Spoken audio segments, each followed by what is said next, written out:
Assalamualaikum warahmatullahi wabarakatuh. Alhamdulillahilladzi arsala rasulahu bil huda wa dinil haqqi liyudhhirahu 'ala ad-dini kullihi wa kafaa billahi shahida. Tsumma alhamdulillahilladzi hadana li hadza wa ma kunna linahtadiya laula an hadana Allah. Wa asyhadu an la ilaha illallah wahdahu la syarika lah. Wa asyhadu anna Muhammadan abduhu wa rasuluhu la nabiyya wa la rasula ba'dahu. Allahumma salli wa sallim wa barik ala nabiyyina Muhammadin wa ala alihi wa ashabihi ajma'in. Wa ba'du. Ikhwani wa akhwati rahimani wa rahimakumullah. Alhamdulillah kita kembali dipertemukan oleh Allah Subhanahu wa taala, tentunya di atas iman dan Islam, dipertemukan di salah satu rumah dari rumahnya, di Musalla Ibrahim Parsi. Tentunya dipertemukan dalam ketaatan kepada Allah.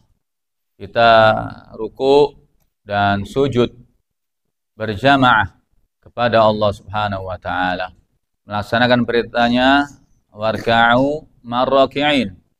Rukuklah kalian beserta orang-orang yang ruku'.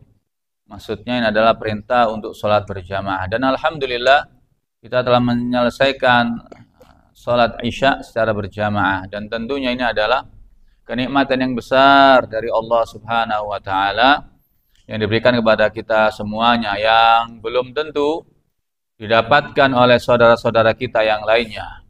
Masih banyak saudara-saudara kita yang lainnya di momen yang sama, di detik yang sama pada malam hari ini. Mereka berada di alun-alun, berada di pasar-pasar, berada di mal-mal, di jalan-jalan. Semoga Allah Ta'ala memberikan mereka hidayah. Dan semoga kita diberikan istiqamah di atas ketaatan kepada Allah sampai kita didatangi oleh malakul maut. Jamaah sekalian, marilah kita menggerakkan lisan yang tidak bertulang ini untuk bersalawat kepada Nabi kita Muhammad sallallahu alaihi wasallam.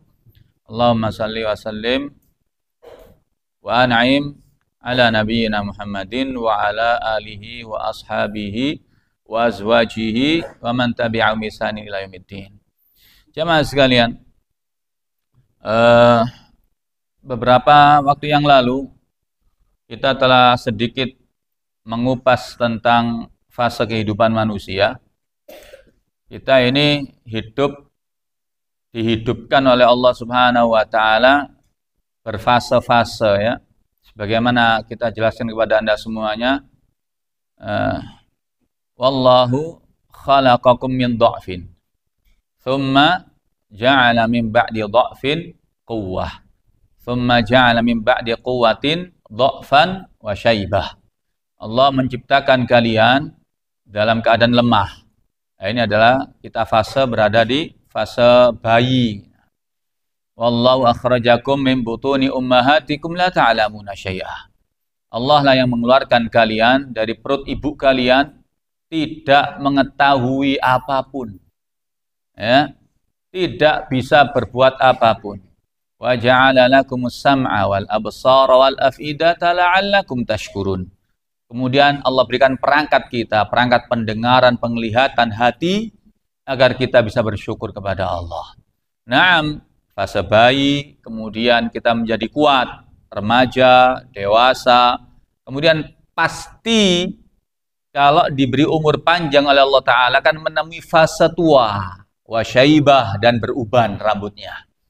Naam, kemudian kita sudah menjelaskan kepada antum, kalau sudah ajalnya tiba, datang sakratul maut, mati, kemudian dikuburkan kalau di orang saleh ditunjukkan tempatnya di surga, kalau orang yang kemudian kufur, mujrim, akan ditunjukkan tempatnya di akhirat berupa neraka, dan kemudian diadakanlah hari berbangkit. Ya, setelah Allah menjadikan kiamat dunia ini, yauma tubaddalul ardu ghairal ardi was samawat wa barazu lillahil wahidil qahhar. Setelah Allah menghancurkan alam semesta ini, langit-langit dan bumi semua ini dihancurkan, semua makhluknya dibikin mati oleh Allah Subhanahu wa taala. Bahkan malakul maut, malaikat pencabut nyawa pun dimatikan oleh Allah Subhanahu wa taala. Jibril syadidul quwa yang punya kedudukan yang sangat tinggi di depan para malaikat, ya, pemimpinnya para malaikat pun dibikin mati oleh Allah Subhanahu wa taala. Kullu man 'alaiha fan. Semuanya mati. Semuanya binasa. Wa yabqa wajhu rabbika dzul jalali wal ikram. Yang kekal hanya Allah yang memiliki keagungan, yang memiliki kemuliaan, yang maha agung dan maha mulia wajahnya. Jamaah sekalian, kemudian Allah menghidupkan lagi para malaikatnya. Allah menciptakan lagi langit-langit dan bumi. Anda bisa mengimani dengan benar pada malam hari ini betapa hebatnya Rabbul Alamin. Ya, betapa maha hebatnya Allah. Setelah itu jamaah, kita akan dibangkitkan. Ya. Fa'idza ja'atis shakhah. Dibangkitkanlah, tiupan yang kedua. Maka kita akan menemui fase yaumul mahsyar. Kita sudah berada di alam akhirat. Alam akhirat jamaah, alam yang sangat panjang kita tempuh, sudah kita sampaikan kemarin, waktunya sangat panjang. Fase mahsyar saja itu menempuh waktu 500 tahun dalam sebuah riwayat yang menyebutkan 50.000 tahun. Anda bisa bayangkan, ini belum yaumul hisab, masih yaumul mahsyar. Ya, ya jama'ullahun nas al-awwalin wal akhirin fi sa'idin wahid. Akan dikumpulkan semua manusia dari yang awal sampai terakhir di satu tempat. Wa tadanu syams, matahari didekatkan sehingga jaraknya hanya 1 mil saja jamaah. Coba sekarang kita dengan matahari jaraknya berapa mil? Jutaan mil. Kita pun masih merasakan panas kalau musim panas. Apalagi dari jutaan mil didekatkan 1 mil jamaah. Sehingga disampaikan ada yang kemudian saking panasnya karena manusia pada saat itu urah, tidak berpakaian, ya, tidak berpakaian, tidak berkhitan, ghurlan dan tidak beralas kaki. Kata Aisyah radhiyallahu anha, ya Rasulullah, lah kalau semua manusia semacam itu, apakah manusia satu sama lain tidak saling melihat? Sama-sama tidak pakai pakaian. Kata Rasulullah SAW, hari itu sangat dahsyat. Ya, noleh pun tidak sempat. Terbelahlah semua mata ketakutan jamaah. Ketakutan semua dibangkitkan setelah mati. Ya, orang yang beriman faham ini yaumul mahsyar, faham? Tapi orang munafik, orang kafir bingung jamaah. Ya wailana man ba'atsana min marqadina. Ini apa ini? Siapa yang membangkitkan kami dari kubur? Siapa? Man ba'atsana min marqadina. Siapa yang membangkitkan kami dari tempat tidur kami, dari kubur kami? Ya, mengerikan jamaah. Maka Nabi SAW mengatakan bahwa beliaulah SAW pemimpinnya semua manusia pada zaman itu. Dibiarkan 500 tahun manusia dengan keadaan berkeringat, tenggelam dengan keringatnya sampai mata kaki, betis, pinggang, dada sampai telinga, ada yang tenggelam dan keringatnya manusia itu. Dan Nabi SAW kemudian menjelaskan bahwa beliaulah pemimpin manusia pada saat itu. Ya, manusia dalam keadaan kesulitan, kesakitan. Akhirnya ada yang berbicara, ya, di yaumul mahsyar ada rembukan jamaah. Ada musyawarah. Karena sudah dibiarkan sama Allah selama itu dan mereka menginginkan hisab. Sudah tidak kuat. Penderitaannya sudah tidak kuat. Ya, wa fi riwayah, disitulah kaum muslimin itu mendapatkan bertemu dengan Nabi di haud, telaga haud, meminum air al-kautsar dan tidak merasakan dahaga sama sekali. Itu mereka mendapatkan minuman dari Nabi yang kata Nabi, luas haud Nabi itu sangat luas. Ya, gelas-gelasnya sebanyak bintang di langit. Siapa dari umat yang meminumnya tidak akan merasa haus, tidak akan kepanasan. Kita sudah menjelaskan kemarin ada 7 golongan ya, yang dinaungi oleh Allah Subhanahu wa taala. Semoga Anda dan antum termasuk di dalamnya. Ya sudah, ketetapan mereka yang diajar sama Allah, diadab, silakan diadab, itu haknya Allah Ta'ala. Tapi kita tidak mau diadab. Kita tidak mau diadab. Kita minta sama Allah, dari dulu kita minta. Wala tu'adzibna ya Allah, wala tu'akhidna. Wala tu'akhidna ya Rabb. Jangan kau hukum kami ya Allah. Kita minta terus itu. Anda minta terus jamaah. Agar Allah mengabulkan doa Anda. Agar kita termasuk golongan yang diamankan oleh Allah Subhanahu wa Ta'ala di hari yang tidak ada keamanan kecuali keamanan dari Allah Subhanahu wa Ta'ala. Alladzina amanu wa lam yalbisu imanahum bidzulmin ulaika lahumul amnu wa hum muhtadun.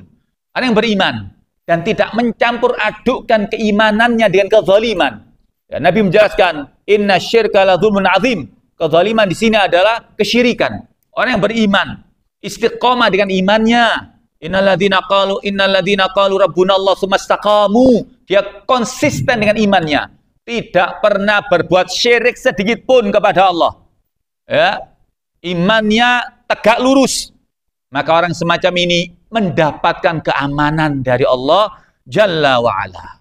Yang dimana pada saat tidak ada keamanan kecuali keamanan dari Allah Subhanahu wa Ta'ala. Nah, kemudian orang-orang yang tadi berembuk, bermusyawarah, siapa yang bisa menyelamatkan kita? Maka ada yang berbicara, nyoba kita pergi ke Adam. Pergilah ke Adam, minta syafaat, minta pertolongan. Maka fadhahabu, mereka pergi ila Sayyidul Bashar, kepada manusia yang pertama, Adam alaihissalam. Ya Adam, anta Sayyidul Bashar, khalaqakallahu biyadih. Disebutkan semua keutamaan Nabi Adam. Ya Adam, engkau adalah manusia yang pertama, engkau adalah bapak kami. Allah menciptakan engkau langsung dengan tangannya. Maka isfa' lana. Isfa' lana. Berilah pertolongan kepada kami, wahai Adam. Tidakkah kau melihat kesulitan kami? Maka Nabi Adam menjawab bahwa sesungguhnya Allah Ta'ala pada hari ini murka. Yang tidak pernah Allah murka sebelumnya dan tidak akan pernah murka lagi setelah hari ini. Maka kata Adam, nafsi, nafsi. Aku tidak bisa mengurusi diriku sendiri, apalagi membantu kalian. Idhabu ila Nuh waladi. Pergilah ke anakku Nuh. Maka orang-orang mencari Nabi Nuh. Bertemulah dengan Nabi Nuh. Ya Nuh, disebutkan keutamanya. Anta abdan syakura. Ya, engkau adalah hamba yang bersyukur kepada Allah. Allah menyebut engkau abdan syakura. Disebutkan keutamaannya. Maka tolonglah kami, isfa' lana. Tolonglah kami, wahai Nuh. Lihat keadaan kami sangat susah, kami sangat sulit. Kami sudah tidak kuat. Minta kepada Allah agar segera diadakan hisab. Padahal jamaah, hisab itu lebih berat daripada mahsyar. Karena ditentukan, kon ahli surga apa ahli neraka. Baik, maka Nabi Nuh mengatakan nafsi, nafsi. Ya, idhab ila ghairi. Pergi ke selainku. Idhab ila Ibrahim. Ya, Nabi Nuh menyebutkan kesalahannya. Bahwa dia pernah meminta kepada Allah untuk kemudian memberikan hukuman kepada umatnya. Nabi Ibrahim didatangi. Minta pertolongan kepada Nabi Ibrahim. Menyebutkan, anta khalilullah. Engkau adalah kekasihnya Allah. Engkau adalah Abul Anbiya, bapaknya para nabi. Disebutkan keutamaannya dan isfa' lana, kata manusia pada saat itu. Berilah pertolongan kepada kami, wahai Nabi Allah Ibrahim. Maka Nabi Ibrahim mengatakan, aku ini punya kesalahan kepada Allah. Aku tidak berani menghadap Allah. Dan Allah murka pada hari ini, yang belum pernah Allah murka semacam ini, marah semacam ini, dan tidak akan pernah marah lagi setelahnya. Ya, aku punya kesalahan. Ya, dan aku pernah berbohong sebanyak 3 kali selama hidup. Dan ini bohong bukan bohong-bohong seperti kita jamaah. Salah satunya adalah ketika Nabi Ibrahim menghancurkan patung-patung berhala itu. Ya, dan ditanya oleh kaumnya, ya Ibrahim, apakah engkau yang melakukan ini semua? Fas'al kabiruhum hadha. Kata Nabi Ibrahim, tanyalah yang besar ini. Patung yang besar yang melakukan ini. Tanya sama dia. Kemudian yang kedua, Nabi Ibrahim mengatakan, inni sakim. Padahal Nabi Ibrahim tidak sakit. Dia mengatakan, aku sakit. Karena Nabi Ibrahim diajak untuk kemudian beribadah ke kuil. Nabi Ibrahim tidak mau. Aku pulang saja, aku sakit. Kata Nabi Ibrahim. Yang ketiga, Nabi Ibrahim mengatakan istrinya sebagai saudarinya. Dan ini memang betul, saudari se-Islam. Jadi, hanya 3 kali saja bohong syar'i jamaah, itu sudah cukup menjadikan Nabi Ibrahim malu dan takut kepada Allah. Saya dan Anda berapa ribu kali bohong, dan itu adalah sengaja, mungkin menipu, dan sebagainya, zalim dan sebagainya. Ya. Dan kita merasa tenang-tenang saja di hadapan Allah. Ya azan billah. Baik, maka kata Nabi Ibrahim, idhab ila Musa. Maka pergilah manusia kepada Nabi Musa. Anta kalimullah. Engkau adalah Nabi yang pernah diajak bicara sama Allah. Tolonglah kami wahai Musa. Disebutkan keutamanya Nabi Musa. Nabi Musa pun begitu. Dia malu menghadap Allah, takut menghadap Allah, karena mempunyai kesalahan juga. Ya, sebagai seorang Nabi, dia malu kepada Allah Subhanahu wa Ta'ala dan takut. Maka Nabi Ibrahim mengatakan, idhab ila Isa. Orang-orang menuju ke Nabi Isa, dan Nabi Isa disebutkan keutamaannya, dia langsung lahir tanpa seorang bapak, ditiupkan ruh kepada Maryam, dia lahir tanpa bapak, dan disebutkan keutamaan-keutamaannya. Maka Nabi Isa tidak menyebutkan kesalahannya, beliau hanya mengatakan nafsi, nafsi, aku tidak bisa nolong diriku sendiri, apalagi membantu kalian. Ya, Allah murka, Allah marah. Idhabu ila Muhammadin sallallahu alaihi wasallam. Pergilah kalian semua kepada Muhammad sallallahu alaihi wasallam. Kemudian manusia ini pergi ke Nabi Muhammad. Kata Nabi Muhammad, saya yang bisa bantu kalian. Allahumma shalli ala nabiyina Muhammad. Saya lah orang yang kalian cari. Saya bisa bantu kalian, kata Nabi. Maka Nabi sallallahu alaihi wasallam kemudian menuju di bawah arsy-Nya Allah Subhanahu wa taala, dan Nabi sujud.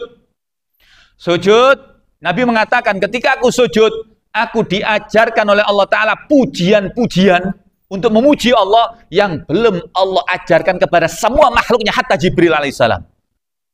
Diajarkan pujian-pujian untuk memuji Allah. Dibaca sama Nabi waktu sujud itu. Ya. Dan Nabi tidak menyebutkan berapa lama beliau sujud di bawah arsy-Nya Allah, sujud menghadap Allah Ta'ala. Kemudian Nabi SAW dipanggil, ya Muhammad, irfa ra'sak. Ya. Irfa ra'sak, sal tu'tah, isfa' tu syaffa'. Wahai Muhammad, angkatlah kepalamu dari sujud, mintalah pasti engkau dikasih, berilah syafaat pasti engkau akan dikabulkan syafaatmu. Nabi begitu mengangkat kepalanya jamaah, Nabi menyebutkan apa? Allahumma ummati ummati, ya Allah tolonglah umatku, tolonglah umatku, kata Nabi Muhammad SAW. Ikhwani rahimani wa rahimakumullah. Jadi Nabi SAW di dunia berharap umatnya dirahmati Allah Ta'ala, diampuni, ditolong, tidak diazab. Sampai di mahsyar pun Nabi masih memikirkan kita, umatnya SAW. Ya, maka apa yang menjadikan kita berat untuk mengikuti sunnah beliau? Apa yang menjadikan kita susah untuk kemudian mentaati beliau? Sallallahu alaihi wasallam. Yang wanita, Nabi nyuruh pakai jilbab yang syar'i, Anda kok berat diatur. Kalau keluar rumah jangan pakai parfum, Anda kok sulit diatur. Yang laki-laki wajib ke masjid 5 waktu sholatnya, kok susah. Padahal Nabi ini sangat sayang kepada kita. Kita sama sekali tidak sayang kepada Nabi kita. Kalau kita sayang kepada Nabi kita, di samping rajin bersolat atas beliau, kita harus mengikuti sunnah beliau, menggigitnya dengan gigi geraham. Kita pegang teguh sunnah beliau. Ya, sunnah ya sunnah, bid'ah ya bid'ah, beda itu. Kita tegakkan sunnah Nabi SAW. Kita jauh bid'ah sejauh-jauhnya. Apa itu bid'ah? Segala sesuatu amal ibadah yang tidak pernah diajarkan sama Nabi SAW. Juga tidak para sahabat mengajarkannya. Salafus saleh pun tidak mengamalkannya. Madzhabul arba'ah pun tidak mengerjakannya. Ikhwani rahimani wa rahimakumullah. Maka setelah itu Nabi SAW memberikan syafaat. Balik melbu neraka jamaah Nabi. Masuk neraka untuk apa? Mengeluarkan umatnya. Wahai Muhammad, keluarkan dari umatmu yang punya keimanan sebesar biji jagung. Jagung keluarkan. Masih ada yang lebih kecil dari itu, keluarkan. Yang lebih kecil dari itu, sebiji sawi, dikeluarkan lagi. Sampai terakhir sebiji dzarrah dikeluarkan lagi. Tuntas Nabi Muhammad SAW mengeluarkan umatnya sallallahu alaihi wasallam. Maka Nabi mengatakan, kullu ummati yadkhuluna al-jannah illa man abah. Semua umatku pasti masuk surga kecuali yang tidak mau. Qalu wa man ya'ba ya Rasulullah? Siapa yang tidak mau ya Rasulullah? Man ata'ani dakhala jannah. Yang nurut aku masuk surga. Wa man 'asani faqad aba. Yang bermaksiat kepadaku, gawe aturan dhewe ibadahe, gak nurut ambek Nabi, dia ndak mau masuk surga. Jelas jamaah ya, Anda beribadah nurut Nabi. Ya, siapapun yang berbicara dengan Anda, entah kiai, syekh, siapapun dia, kalau menyelisihi Nabi Anda, jangan ditaati. Kelas. Ya. Semua perkataan boleh ditolak. Yang tidak boleh ditolak perkataan Nabi SAW dalam urusan syariat. Ini penting sekali. Ya, penting sekali. Jamaah sekalian, maka insyaallah kita akan bertemu dengan hari berikutnya karena penjelasannya panjang sekali. Ditegakkan hisab jamaah, maka dihisablah kita ini, dihisab. Saya dan Anda wa kulluhum ati yaumal qiyamati farda, sendiri-sendiri ngedep Allah taala. Dibukakan lembaran, Pak. Kita ini bukakan lembaran. Ya, kita kan punya catatan. Ya, bukan sekolah saja, bukan kuliah saja punya rapot. Kita ini punya rapot jamaah. Siapa yang nulis rapot kita? Ma yalfidhu min qaulin illa ladaihi raqibun atid. Raqib atid mencatat kita ini. Tidak bisa dihapus itu. Kecuali Anda istighfar, bertobat, itu bisa dihapuskan oleh Allah Subhanahu wa taala. Naam, sampai ada sebuah hadis, namanya hadis bitaqah. Jadi orang dihadapkan di hadapan Allah taala dan dibukakan catatan amalnya sebanyak 100 lembar. 99-nya catatan buruk semuanya jamaah. Dibukakan satu catatan sejauh mata memandang itu dosa. Catatan kedua dibuka dosa sampai 99 dan dia sudah menyangka bahwa dirinya tidak selamat, pasti menjadi ahli neraka. Dia sudah down jamaah, bahasa kita sudah lemah. Ya. Anak kita sekolah nilainya papat ya kan tidak munggah ya apa? Tidak munggah kalau gitu caranya. Tidak naik. Ini sudah tidak ada harapan lagi. Tinggal satu saja. Ternyata satu ini dibuka. Isinya jamaah la ilaha illallah Muhammad Rasulullah. Isinya kalimat tauhid. Ya, dia selama hidupnya tidak pernah berbuat syirik kepada Allah. Mentauhidkan Allah semata. Adapun dia dosa-dosa, ya dia dosa-dosa bukan dosa syirik. Selain dosa syirik itu. Allah berfirman, "Innallaha la yaghfiru ayyushraka bih wa yaghfiru ma duna dzalika liman yasha." Yang tidak diampuni Allah taala dosa syirik kalau dibawa mati. Adapun yang lainnya bisa diampuni sakarepe Allah. Bisa diampuni sama Allah taala selama Anda mau istighfar. Maka jamaah sekalian ditimbang. Jadi 99 kartu tadi catatan amal dia ditaruh di sebelah timbangan, yang la ilaha illallah taruh timbangan. Nyamul hisab di mizan, maka lebih berat la ilaha illallah, dia pun masuk surga. Ini adalah hak prerogatif Allah taala. Yudkhilu may yasha bi rahmati. Sakarepe Allah taala, siapa mau dimasukkan ke surganya sakarepe Allah. Siapa yang mau tidak diampuni terserah Allah. Yang mau diampuni terserah Allah. Yaghfiru liman yasha wa yu'adzibu may yasha. Wallahu ala kulli syai'in qadir. Allah tidak bisa diatur. Ya. Dirinya sendiri yang mengatur dirinya. Maha besar Allah. Ya. Malikal mulk, Dzul jalali wal ikram. Tayyib. Maka selamatlah orang ini. Jamaah, masih banyak. Maka kata Nabi, tuba liman wajada fi sahifatihi istighfaran katsira. Beruntung manusia itu nanti kalau di yaumul mahsyar, yaumul hisab, catatan amalnya itu isinya banyak istighfar. Dia orang yang paling beruntung. Dengan istighfar itu dia dapat ampunan dan akhirnya masuk surga Allah Subhanahu wa taala. Dan melalui apa? Sebelum masuk surga melalui sirat, melalui jembatan sirat yang menghubungkan antara mahsyar dengan surga. Banyak yang tidak selamat di sirat jamaah.